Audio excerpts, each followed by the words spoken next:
कि भक्ति के रंग में रंगल गांव देखा, धर्म में करम में सनल गांव देखा, अगल में बगल में सगल गांव देखा, अमावसा नहाए चलल गांव देखा। एहू हाथे झोरा ओहू हाथे झोरा, अकान्ही पे बोरी कपारे पर बोरा, अकमरी में केहू रजाई में केहू, अकथरी में केहू दुलाई में केहू, आजी रंगावत हई गोड़ देखा, हसत हुए बब्बा तनी जोड़ देखा। घुंघटवे से पूछे पतोहिया की अय्या, गठरिया में अब का रखाई बतैहा। एहर हुए लुग्गा ओहर हुए पूड़ी, रामायण के लग्गे हम महुआ के ढूड़ी, अचाउर चिवरा किनारे के ओरी, और नयका चपलवा अचारे के ओरी। अमावसा का मेला अमावसा का मेला, यह हुए भैया अमावसा का मेला। है तो अर्धकुंभ लगता है या महाकुंभ लगता है। इस बार कुंभ के आगे वीआईपी लग गया। वीआईपी पास की आस में न जाने कितने वीआईपी मुक्ति पाने से रह गए, और न जाने कितने केवल पास लेकर वीआईपी बन गए जो बन नहीं सकते थे। वीआईपी लोगों की कल्पना में केवल वीआईपी होना होता है, वरना किसी वीआईपी ने भी लिखा होता। एक तरफ जब आम जनता कई कई किलोमीटर पैदल घसीटते हुए खुद को संगम तट पर लिए जा रही थी, बहुत जोर से हूटर की शोर का बवंडर उठा। उस बवंडर में वीआईपी की कार उड़ी जा रही थी। पुण्य वितरण के राशन कार्ड लेकर चली जा रही जनता के सिर पर गठरी का बोझ भारी था।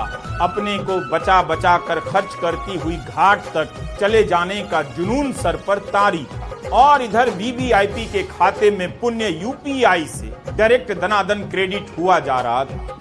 इन वीआईपी की व्यथा तो सबने सुनाई।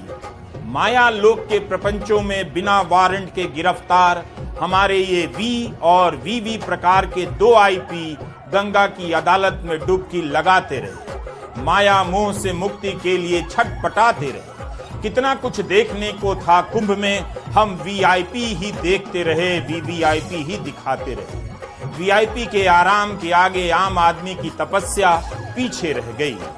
गंगा के किनारे इतनी ठंड में सो रहे ये लोग होमलेस नहीं, बल्कि होम को घर पर छोड़ आए हैं और यहाँ कम से कम कल्पवास कर रहे हैं। मोबाइल फोन पर -डिग्री सेल्सियस चेक करने वाले दौर में इन लोगों को किसी माइनस से मतलब नहीं।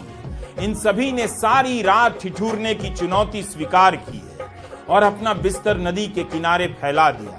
ठंड का मुकाबला करने के लिए कंबल के ऊपर कंबल डाल दिए गए हैं और शीत की बूंदों से कंबल को बचाने के लिए ऊपर से प्लास्टिक की चादरें फैला दी गई हैं। अपने अपने कंबलों में खुद को गठरी की तरह लपेटे समेटे हुए ये लोग प्लास्टिक की एक चादर से ठंड का सामूहिक मुकाबला कर रहे हैं।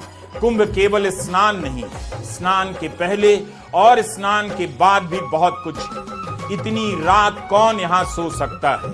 यह सवाल उनसे है जिनके कमरों में नाना प्रकार के हीटर जलते हैं। व्यवस्था इन तक नहीं पहुंची, यह सवाल हो सकता है, लेकिन गंगा तक पहुंचने के लिए इन लोगों ने भी व्यवस्थाओं तक पहुंचने को शर्त नहीं माना। खुले मैदान के बीच ये छोटा सा चेंजिंग रूम है। इसकी दीवार पर लिखा है दिव्य भव्य डिजिटल महाकुंभ 2025।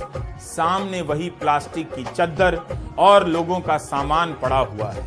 एक डुबकी के लिए इतना त्याग, सर्दी से मुकाबले का यह देसी तरीका कुंभ में ही नजर आ सकता है। रात के वक्त गंगा के ठंडे पानी में नहाने का हौसला कुंभ में ही मिले।